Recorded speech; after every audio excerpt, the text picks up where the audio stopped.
আউযুবিল্লাহি সামিউল আলিম মিনাশ শাইতানির রাজিম বিসমিল্লাহির রহমানির রহিম। পরম করুণাময় আল্লাহ রাব্বুল আলামিনের কাছে বিতাড়িত অভিশপ্ত মরদুদ শয়তান থেকে আশ্রয় চাওয়ার মাধ্যমে আমরা আমাদের এটিএন বাংলা ইউকের একটি রেগুলার নিয়মিত আত্মউন্নয়নমূলক প্রোগ্রাম হার্ট টু হার্টে আপনাদেরকে সবাইকে সুস্বাগত জানাচ্ছি। আমার প্রিয় ভাই এবং বোনেরা, আসসালামু আলাইকুম ওয়া রাহমাতুল্লাহি ওয়া বারাকাতুহু। আমরা প্রবেশ করছি আমাদের ব্ল্যাক ম্যাজিক, সিহির এবং তাবিজ নিয়ে আলোচনার দ্বিতীয় পর্বে, দ্বিতীয় অনুষ্ঠানে। বিগত প্রোগ্রামে আমরা দেখেছিলাম যে কিভাবে আপনাকে কনভিন্স করার ব্যাপারে, আপনাকে এই ওয়ার্ল্ডের দিকে কিভাবে কনভিন্স করা যায়। আপনার পার্সোনাল কোনো বিষয় যদি কেউ, প্রথমটা হচ্ছে যে আপনাকে জিজ্ঞেস করবে আপনার নাম কি, আপনার মায়ের নাম। কেন মায়ের নাম? মায়ের নাম জিজ্ঞেস করার মূল কারণটা হচ্ছে যে একটি মানুষ অ্যাম্বিলিক্যাল কর্ড দিয়ে তার সবচেয়ে বড় পাওয়ার হাউস হচ্ছে নাভি। যে জাপানিজরা যখন হারিকিরি করে বা আত্মহত্যা করে তখন কিন্তু তারা কি করে, গলা কাটে না, ঘাড় কাটে না, তারা কি করে নাভির নিচে এক টান ছুরি ঢুকিয়ে দেয়, নাভির নিচে ছুরি ঢুকিয়ে টান মেরে দেয়। এটাকে বলা হয় হারিকিরি। অর্থাৎ হচ্ছে এমন একটা জায়গা, শরীরের সবচেয়ে বড় চেতনা কেন্দ্র হচ্ছে বা নার্ভের সবচেয়ে বড় ক্লট জায়গাটাই হচ্ছে নাভি। এই নাভিটি এত পাওয়ারফুল যে মায়ের সাথে যদি নাভি কেটে দেওয়া হয়, মায়ের পেটের ভিতরে থাকার সময় একটি বাচ্চা মারা যায়। আর যদি মায়ের পেট থেকে বের হওয়ার পরে যদি নাভি না কাটা হয় তাহলে বাচ্চা কি হয়, বাচ্চা বেঁচে থাকতে, বাচ্চা মরে যাবে। কিন্তু তো খুব দ্রুত কিন্তু নাভিটা কেটে দিতে হয়। তো এটি হচ্ছে যে মূল পাওয়ার হাউসটা হচ্ছে নাভি।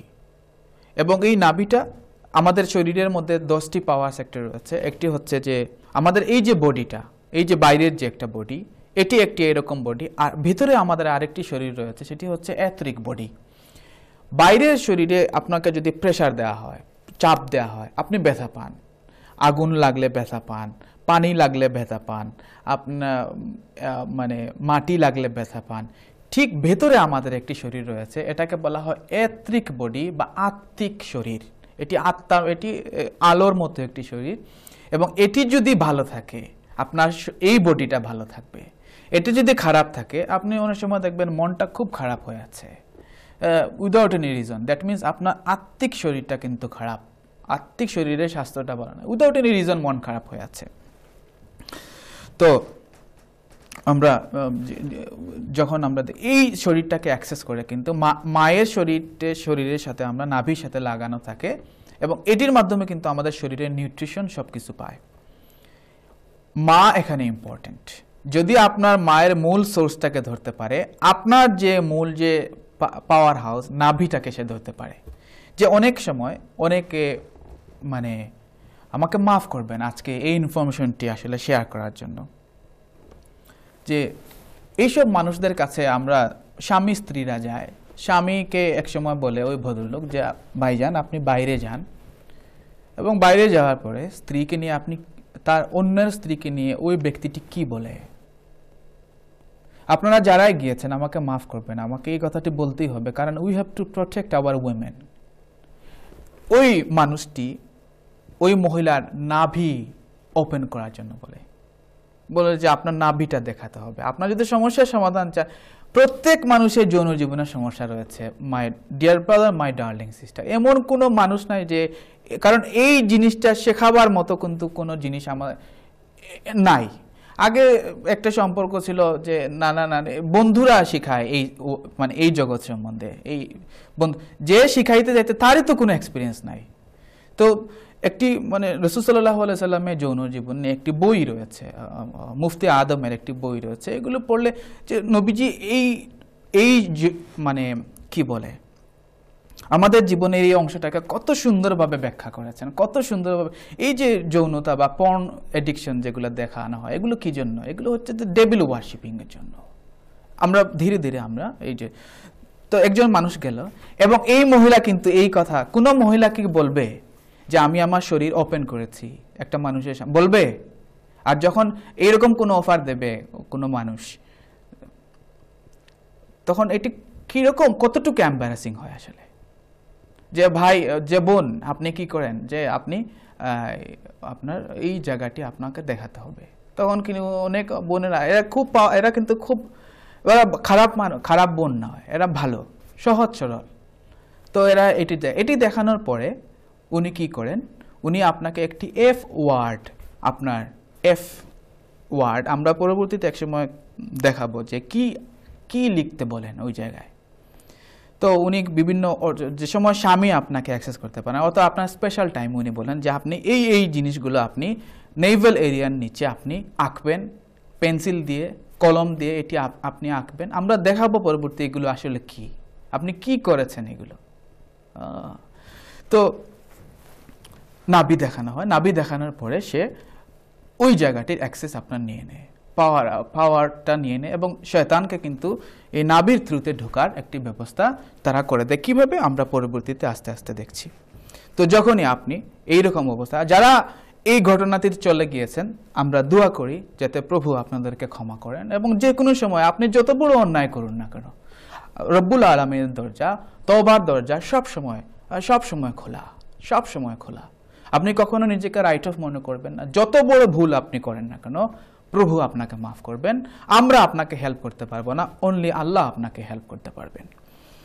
তো অ্যাস্ট্রোলজাররা, আমরা যারা এই বিষয়টা নিয়ে আমরা যখন আলোচনা করছিলাম, তখন অনেকে আছে যে শয়তান নিয়ে কোনো গবেষণা করতে পারে না, কিন্তু অ্যাস্ট্রোলজি নিয়ে, অ্যাস্ট্রোনমি নিয়ে গবেষণা করতে পারে। মানুষকে দেখে অনেক কিছু বলে দিতে পারে। হাত দেখে তার অনেক কিছু বলে দেয়া যায়, তার কপাল দেখে অনেক কিছু বলে দেয়া যায়, তার দাড়ির ফর্ম দেখে, তার হাঁটার রকম দেখে অনেক কিছু বলে দেয়া যায়। তো অ্যাস্ট্রোলজি এবং অ্যাস্ট্রোনমি দুটো কিন্তু দুই সাবজেক্ট। অ্যাস্ট্রোলজি হচ্ছে এই যে হস্তরেখা বিষয়, স্টার গেজিং, এগুলো হচ্ছে অ্যাস্ট্রোলজি। অ্যাস্ট্রোনমিটা কি? এই যে হাবল টেলিস্কোপ, এই যে স্টার লাইনগুলো, যে একটি চাঁদের বিভিন্ন রকম পর্যায়, এই যে চন্দ্রতে চলে যাচ্ছে মানুষ, সূর্য কিরে, এটা হচ্ছে অ্যাস্ট্রোনমি। এটা সম্পূর্ণ ভিন্ন ব্যাপার। তো বাগদাদের আমরা মুসলমানরা কিন্তু এই অ্যাস্ট্রোনমিতে এবং অ্যাস্ট্রোলজিতে খুব এগিয়েছিলাম। বাগদাদের নিজামিয়া মাদ্রাসায় অন্যতম একটি সাবজেক্ট ছিল ইলমে আল নজমি, অর্থাৎ চাঁদের, নজম মানে হচ্ছে তারার জ্ঞান, অ্যাস্ট্রোনমি। মডার্ন অ্যাস্ট্রোনমিতে বেয়ারাস চার্ট বা বেয়ারের যে তারিকা রয়েছে, স্টার সাইনগুলো রয়েছে, এটির আগ পর্যন্ত যে স্টার গেজিংয়ের জন্য যে স্টার লাইনগুলো ব্যবহার করা হতো, সেটি হচ্ছে জিজি উলুগ ব্যাগ, বা আমাদের একজন মধ্যযুগের সবচেয়ে খ্যাতনামা একজন মুসলিম বিজ্ঞানী, জ্যোতির্বিজ্ঞানী বা অ্যাস্ট্রোলজার তিনি ছিলেন, তার নাম ছিল উলুগ ব্যাগ। আমরা রিসেন্টলি যদি professor Brian Cox, the wonder of the universe দেখি, তাহলে আজকে দেখুন কারা সমস্ত বিশ্বকে নেতৃত্ব দিচ্ছে, কারা আমাদের ভাগ্যকে কন্ট্রোল করতেছে, যে তুমি কি করবা না, কি খাবা না, কি পড়বা না, কারা কন্ট্রোল করতেছে? যারা অ্যাস্ট্রোনমিতে এবং অ্যাস্ট্রোলজিতে এগিয়ে আছে। কারা হাবল টেলিস্কোপ কক্ষপথে বসিয়েছে, কাদের মাধ্যমে আপনি এই প্রোগ্রামটি দেখতে পারতেছেন। এই প্রোগ্রামটি কিন্তু স্যাটেলাইটের মাধ্যমে কন্ট্রোল হয়ে দেখাচ্ছে। কারা স্যাটেলাইট কন্ট্রোল করতেছে? যারা অ্যাস্ট্রোনমি বা জ্যোতির্বিদ্যাতে যারা এগিয়ে গিয়েছে, যারা জানে কিভাবে পৃথিবীর প্রদক্ষিণের আকর্ষণ বলয়টাকে কিভাবে ব্যবহার করা যায়, কোন জায়গায় কিভাবে রকেট ছোড়া যায়, কত দ্রুত গতিতে রকেট ছুঁড়ে মারলে সেটা পৃথিবীতে ফিরে আসবে না, কিভাবে পৃথিবীতে আবার ফিরে আসা যায়। কারা? আমেরিকানরা। এবং আমেরিকানরা কাদের কাছ থেকে এই বিদ্যাটি নিয়েছে?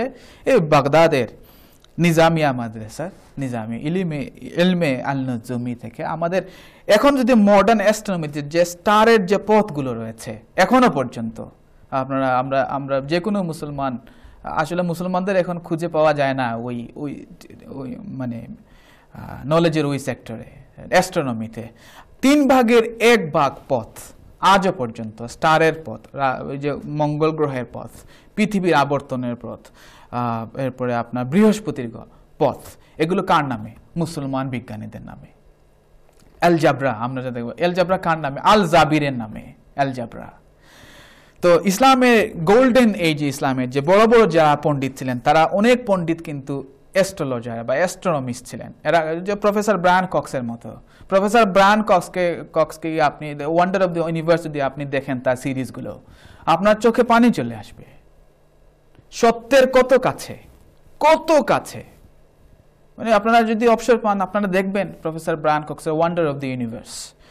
তো আমাদের গোল্ডেন এজে, আমাদের ইসলামের স্বর্ণযুগে যেসব মুসলিম বিজ্ঞানীরা মানে অ্যাস্ট্রোনমিতে খুব বেশি ভালো ছিলেন। তাদের মধ্যে আল বেরুনি, ইবনে সিনা, ইবনে রুশদ, ইবনে খালদুন, আল বাত্তানি, আল কিন্দি, আল আন্দালুসি, আল জারকালি, ইবনে বাজ্জা, ইবনে তুফাইল, ইবনে আরবি, ইব্রাহিম আল ফাজারি, আল ফারগানি, আল খারিজমি, আল তাবারি, উমর খৈয়াম, ইবনে ইউনুস, উলুক বেগ এবং নাসিরউদ্দিন আল তুসি। এরা খুব এক্সপার্ট অ্যাস্ট্রোলজার ছিলেন। তারা এই যে আমাদের অ্যাস্ট্রোনমির ব্যাপারে তারা খুব ক্লিয়ার আইডিয়া রাখতেন এবং রাষ্ট্রীয় পর্যায় পর্যন্ত তারা প্রভাব, ইমাম আল গাজ্জালি পর্যন্ত রাষ্ট্রীয় পর্যায় পর্যন্ত তারা পরামর্শ দিতেন। কিভাবে? যে আমরা একটি ছোট্ট গল্প বলতে পারি। আল বেরুনি, পণ্ডিত আল বেরুনি, তিনি সুলতান মাহমুদের রাজ জ্যোতিষ ছিলেন। মানে যে কোনো বিষয়ে পর্যালোচনা, যেমন ধরেন আপনি স্টক মার্কেটে ইনভেস্ট করবেন, তো কাকে জিজ্ঞেস করতে হবে? স্টক মার্কেটে যে স্পেশালিস্ট, যে আমি যে ইনভেস্ট করব কোন শেয়ারটা কিনলে আমার ভালো হবে। আপনি তো ধুম করে কিনে ফেলবেন না, আপনি জিজ্ঞেস করবেন যে কোন শেয়ারটা কিনলে, কোনটা উপরের দিকে, কোন প্রাইমারি শেয়ার, কোনটা সেকেন্ডারি, কোনটা কিনলে আমার ভালো হবে। আপনি জিজ্ঞেস করবেন না। আপনি একটি গাড়ি কিনতে গেলেন, আপনি কি ধুম করে একটি গাড়ি কিনে, 4 চাকা আছে এরকম গাড়ি কিনে ফেলবেন না। আপনি কি জিজ্ঞেস করবেন যে গাড়িতে কে এক্সপার্ট আছে, যে টপ গিয়ারের কাউকে, রিচার্ড হেমন্ডকে জিজ্ঞেস করি বা এমুককে জিজ্ঞেস করি যে ভাইজান আপনি তো গাড়িতে খুব এক্সপার্ট, আপনি আমাকে বলুন যে কোন গাড়ি কিনলে ভালো হবে। ঠিক তেমনিভাবে রাষ্ট্রীয় যে কোনো সিদ্ধান্ত মানে নেওয়ার আগে তারা কি করতে হয়, যে কোন ডিসিশনটা নিলে প্রেডিকশনটা যাতে রাইট হয়, ডেফিনেট না, প্রেডিকশন যাতে রাইট হয়। জন্য উনি জিজ্ঞেস করেন যে আল বেরুনিকে, যে উনি আসলেন যে আল বেরুনি, যে তুমি যে ভালো আমাকে পরামর্শ দিতে পারবে যে ইন ফিউচারের ব্যাপারে, তাহলে তোমাকে মানে পরীক্ষা দিতে হবে। তখন আল বেরুনি বললেন ঠিক আছে বলুন কি পরীক্ষা। তখন সুলতান মাহমুদ তাকে বললেন যে আমার রাজ দরবারে 2টা দরজা আছে, আমি সকালে এই দরজা দিয়ে প্রবেশ করি, বিকেলে এই দরজা দিয়ে বের হয়ে যাই। তোমাকে বলতে হবে আগামী, এবং এই ফ্রিকুয়েন্টলি কিন্তু আমি দরজাগুলা পরিবর্তন করি, কোনোদিন এই দরজা দিয়ে ঢুকি, কোনোদিন ওই দরজা দিয়ে ঢুকি, কোনোদিন ওই দরজা দিয়ে বের হই, কোনোদিন ওই দরজা দিয়ে বের হই, ঠিক নাই। তোমাকে বলতে হবে আগামীকাল আমি এই 2 দরজার কোন দরজা দিয়ে প্রবেশ করব। এটা যদি তুমি ঠিকভাবে বলতে পারো তাহলে আমি তোমাকে রাজ জ্যোতিষী হিসাবে অ্যাপয়েন্টমেন্ট দেবো। তখন আল বেরুনি বললেন আচ্ছা ঠিক আছে। তখন তাকে বলা হলো যে তুমি একটা কাগজের মধ্যে এটা লিখে একটা খামের মধ্যে ভরে দেবে, আগামীকালকে উনি প্রবেশ করার পরে এটি মানে এটি খোলা হবে। আল বেরুনি অনেক হিসাব নিকাশ করে, অনেক কিছু দেখে শুনে উনি একটি মানে রেজাল্ট লিখে উনি কি করলেন, একটা এনভেলপের ভিতরে এটা দিয়ে দিলেন। সুলতান মাহমুদ রাত্রে বেলায় তার মানে বিল্ডার যারা ছিল তাদেরকে বললেন যে তোমরা এই দরজা 2টা বন্ধ করো, ইট দিয়ে বন্ধ করে দাও, বন্ধ করে ঠিক মধ্যখানে একটা নতুন দরজা তৈরি করো। আমি 2 দরজা কোনো দরজা দিয়ে ঢুকবো না, আমি 3 নম্বর দরজা দিয়ে ঢুকবো। তো বিল্ডাররা কি করলো, রাত্রের ভিতরে 2 দরজা বন্ধ করে দিল এবং মধ্যখানে আরেকটি বড় দরজা সৃষ্টি করলো, যাতে সুলতান মাহমুদ আগামীকাল ওই দরজা দিয়ে এসে ঢুকেন। তো সকালে সবাই আসলে আরে দরজা নাই, আজকে খাইছে। আল বেরুনি কিকড আউট, খাইছে। আর মানে সুলতান মাহমুদ তো বলছিলেন 2 দরজার কোন দরজা দিয়ে ঢুকবেন, তো এখন তো আরেকটা দরজা উনি বানাইয়ে ফেলছেন। তো আল বেরুনি আসলেন, আসার পরে তো উনি বসে আছেন, খুব মানে চেহারা নিচের দিকে দিয়ে বসে আছেন। ও কি হলো? তো খাম যখন খোলা হলো, এনভেলপটি যখন খোলা হলো, খোলার পরে ওখানে লেখা রয়েছে, আল বেরুনি লিখে রেখেছেন যে সুলতান মাহমুদ আগামীকাল এই 2 দরজার কোনো দরজা দিয়ে ঢুকবেন না, উনি তৃতীয় আরেকটি দরজা দিয়ে ঢুকবেন। তো সুলতান মাহমুদ কনভিন্সড হলেন এবং কি করলেন যে আসলে উনি খুব কনভিন্স হলেন যে তোমার এই বিদ্যাটি ঠিক আছে। তাহলে কি এই বিদ্যাটি, এই যে ভবিষ্যৎ জ্ঞান, এটা তখনই অ্যালাউড যখন এটি ব্যক্তিগত কোনো কাজে আপনার লাগবে না। অর্থাৎ ভবিষ্যৎবাণীর ব্যাপারটা, যেমন ধরুন ওয়েদার ফোরকাস্ট, আগামীকাল কি হোক, কতটুকু বৃষ্টি হবে এটা আমরা জানি না, কিন্তু বৃষ্টি হবে কিনা এটা তো বলতেছে। 1 মিলিমিটার বৃষ্টি হবে কিনা, দেখা গেল যে বিবিসি ওয়েদার ফোরকাস্টে বললো যে 1 মিলিমিটার বৃষ্টি হবে, হয়ে গেল 1.5 মিলিমিটার। অর্থাৎ পরিমাণটা আমরা জানি না, কিন্তু আগামীকালকে স্নো হতেও পারে, না হতে, হওয়ার প্রবাবিলিটিটা বেশি, এটা ঠিক আছে। কিন্তু ব্যক্তিগত ব্যাপারে এটা সম্পূর্ণ নিষেধ। ব্যক্তিগত ব্যাপারে আপনি যদি দেখেন, আপনাকে যদি হ্যাঁ আপনি মানে যদি চর্চা করেন অ্যাস্ট্রোলজি, আপনি এটা বুঝতে পারবেন একটি মানুষের ভবিষ্যৎ, মানে তার ইন ফিউচার তার কি হবে এটা বলতে পারবেন আপনি কিভাবে। এটা যে শুধু মানুষের মানুষ যে এই বিষয়ে এক্সপার্ট এরকম না। ছোট্ট একটি গল্প বলে বুঝতে পারবেন যে অন্য প্রাণীদের ব্যাপারে, যে ইবনে সিনা এবং ইবনে রুশদ দুজন বন্ধু, মানে ওনারা বেরিয়েছেন বেড়াতে বেরিয়ে যাওয়ার পরে মানে ঘুরতে ঘুরতে বিকেল হয়ে এসেছে। তো মাঠের মধ্যে দেখলেন যে একটা ছেলে গম মানে শুকায়, আর আশেপাশে কোনো মানুষ নাই, গম শুকায় এবং সে এখানে থাকে আর কি। গম শুকিয়ে সে তার একটা ছোট্ট হাট রয়েছে, কুঠি রয়েছে, এখানে ঘুমায়। তো ওনারা বললেন যে আমি ইবনে সিনা এবং এটা ইবনে রুশদ আমার বন্ধু। তখন ওরা বললো, আরে স্যার আপনারা আসছেন, আমি আপনাদেরকে কি খাওয়াবো, আমি গরিব মানুষ, আপনারা খুব নামি দামি সেলিব্রিটি মানুষ, কি করব। তখন ওরা বললেন কিচ্ছু করার দরকার নাই, তুমি মানে নিশ্চিন্ত থাকো, আমরা নিজেদের লুক আফটার নিজেরাই করতে পারবো। তো সে তাদেরকে যত্ন আত্তি করলো এবং ঘরের বাইরে ওনারা ডিসিশন নিলেন যে ঘরের বাইরে ওনারা থাকবেন, মানে ঘরের ভিতরে যাবে না, ছোট্ট কুটির। তখন সে বলল যে হুজুর গুস্তাবি মাফ করবেন, আপনারা দয়া করে ঘরের ভিতরে চলে যান, কারণ আজকে রাত্রে বৃষ্টি হবে। আমার গমটম সে ঘরের ভিতরে নিয়ে নিল। তো ওনারা বললেন যে আমি হচ্ছি ইবনে রুশদ, আমি মানে এই সময় সবচেয়ে বড় অ্যাস্ট্রোলজার, আমার অনেক জ্ঞান, আমি এই তারা হিসাব নিকাশ করে আজকে দেখতেছি আজকে যে বৃষ্টি, ইরানে তো বৃষ্টি হয় না খুব বেশি, আজকে বৃষ্টি হওয়ার কোনো সম্ভাবনাই নাই। তখন সে বলল হুজুর গুস্তাফি মাফ করবেন, আমি পড়ালেখা জানি না, আমার ভুল হয়েছে, হ্যাঁ মানে আমি যাই। তো সে কুঠির ভিতরে চলে গেল। রাত্রি যে সময় রাত গভীর হলো, ঝমঝম বৃষ্টি, এবং বৃষ্টির পরে ইবনে সিনা বলেন, আরে দোস্ত, মিয়া দোস্ত, তুমি আমাকে ভিজাইলা, তুমিও ভিজলা, তোমার এই বিদ্যা কাজে লাগলো কিভাবে? ও বলে, আমরা এত পড়াশোনা 40-50 বছর এই বিদ্যাটা অর্জন করলাম, আর এই যে বকলম মানে মূর্খ একটা রাখাল ছেলে, সে তার প্রেডিকশন রাইট হয়ে গেল কিভাবে? তো ওনারা বলেন যে না, ঢুকবো না, এই বৃষ্টিতে আমরা ভিজবো, এটা আমাদের শাস্তি। বৃষ্টিতে ভিজলেন। ফজরের ওয়াক্তে সে রাখাল ছেলে বেরিয়ে আসলো, আসসালামু আলাইকুম হুজুর। কিছু বলতেছে না, মানে ভয় পাচ্ছে তাদেরকে বলতে, মানে দুজনের চেহারা তো শক্ত হয়ে আছে। তখন ওনারা বললেন যাই এদিকে আসো।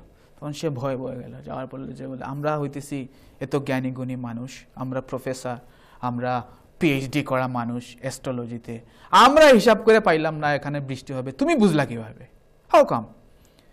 তখন উনি বললেন যে হুজুর আসলে এটি আমার ক্রেডিট না, ক্রেডিটটা হচ্ছে আমার কুকুরের। এই কুকুরের কিভাবে? যে আমার কুকুরটা যখন বৃষ্টি হয় না স্যার, তখন সে বাইরে ঘুমায়, আর যেদিন বৃষ্টি হবে সেদিন সে সুরসুর করে ঘরের ভিতরে ঢুকেছে। গতকালকে সে ঘরের ভিতরে ঢুকে গেছে এবং কোনো ক্রমে আমি তাকে বের করতে পারতেছিলাম না। তো যখন বেরোচ্ছিল না তখন মানে বৃষ্টি হবে। তো এই জন্য আমি বলেছিলাম যে হুজুর আপনারা ভিতরে চলে যান, কারণ বৃষ্টি হবে, এটা আমার এটা কুকুর। তখন ইবনে রুশদ কি করলেন, তার সাথে যত বই আছে সব বই ছিঁড়ে ফেললেন। আমার এই যে সারা 40 বছরের জ্ঞান, এই জ্ঞান একটা কুকুরের জ্ঞানের সাথে পারল না, একটা কুকুর আমার চেয়ে বেশি জানে। তো আসলে কুকুরের তো কোনো বিবিসি নাই, ওয়েদার ফোরকাস্টের ব্যাপার নাই। তো এই জন্য আল্লাহ রব্বুল আলামিন তার ইনস্টিংক্টের ভিতরে এমন একটি জিনিস দিয়ে দিয়েছেন, যে যেমন ধরেন যে সুনামি হলো 10 বছর আগে, সুনামি হওয়ার আগে একদিন আগে কিন্তু ওই যে হরিণ এবং ইঁদুর মানে দলে দলে কুকুর এগুলা কিন্তু মানুষের কাছ থেকে সরে গিয়েছে। মানে ওই জায়গায় আপনি পাবেন না সুনামিতে কোনো প্রাণী মারা গেছে না, মানুষের সাথে যে প্রাণীগুলা ছিল যেমন ধরেন কুকুর আছে, বেড়াল আছে, এগুলো দুই একটা মারা গেছে, কিন্তু এর বাইরে কোনো বন্য প্রাণী মারা যায় না, বিকজ তাদেরকে আগে সাইন পাঠিয়ে দেওয়া হয়েছে যে ইউ হ্যাভ টু লিভ, তোমরা এখান থেকে চলে যাও, পানি আসতেছে। তো এই যে ব্যাপারগুলো, যে সূরা জিনে আল্লাহ রাব্বুল আলামিন 26 থেকে 27 নম্বর আয়াতে বলেছেন যে গায়েব তিনি জানেন। গায়েবের খবর কে জানেন? তিনি জানেন, আল্লাহ জানেন, যদি না কাউকে তিনি জানান, যেমন তিনি রসুলদেরকে জানিয়েছেন।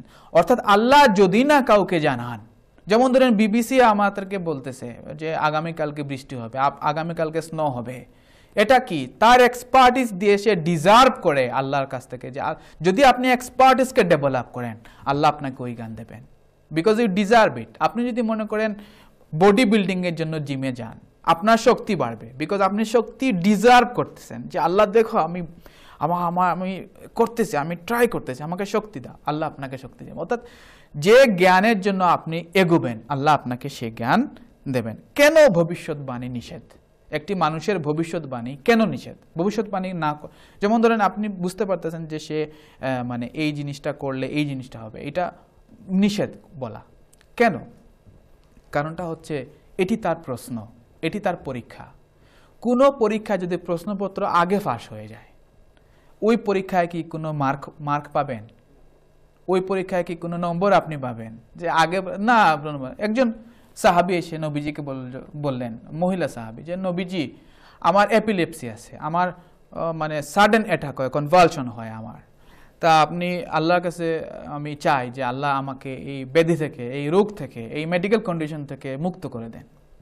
তখন নবীজি বললেন, তোমার কাছে দুইটা চয়েস। নাম্বার 1, আমি দোয়া করব তুমি ভালো হয়ে যাবে। নাম্বার 2, এটি তোমার টেস্ট আল্লাহর পক্ষ থেকে, এটি তোমার থাকবে, কিন্তু এর বিনিময়ে তুমি বেহেশত পাবে। কোনটি? সাথে সাথে আমাদের সেই সাহাবী বললেন, নবীজি সেকেন্ড চয়েস, এটি থাকুক, কিন্তু এর বিনিময়ে আমি, এটি আমার টেস্ট, আমি মেনে নিলাম, এর বিনিময়ে আমি আল্লাহর কাছে জান্নাত চাই। কিন্তু নবীজি এই দোয়াটি করুন, যাতে আমার যখন কনভালশন হবে, যখন আমার সাডেন অ্যাটাক হবে, তখন যাতে আমার শরীর থেকে কাপড় খুলে না যায়। নবীজি তার জন্য দোয়া করলেন এবং তার শরীর থেকে এরপরে কখনো কাপড় ছুটে যায়নি। তো আপনার স্বামী আপনাকে ভালোবাসছে না, আপনার স্ত্রী আপনাকে হার্ড টাইম দিচ্ছে, আপনার শাশুড়ি আপনাকে দড়ির উপরে রাখছেন, আপনার দেবর যা ননদ আপনাকে বানের উপরে রাখছেন, এটি হয়তো বা আপনার একটি টেস্ট। মাই ডিয়ার ব্রাদার এবং মাই ডার্লিং সিস্টার, হয়তো বা আপনার ব্যবসায় একটু অল্প আপনার ইনকাম হচ্ছে, এটি আপনার একটি টেস্ট। আপনি যদি আল্লাহ রব্বুল আলামিনের উপর ভরসা করে আপনি এই পথে এগিয়ে যান, আল্লাহ আপনাকে এই অবস্থা থেকে, অনেক সময় আল্লাহ রব্বুল আলামিন না দিয়ে কিন্তু অনেক বড় কিছু দেন। যে একবার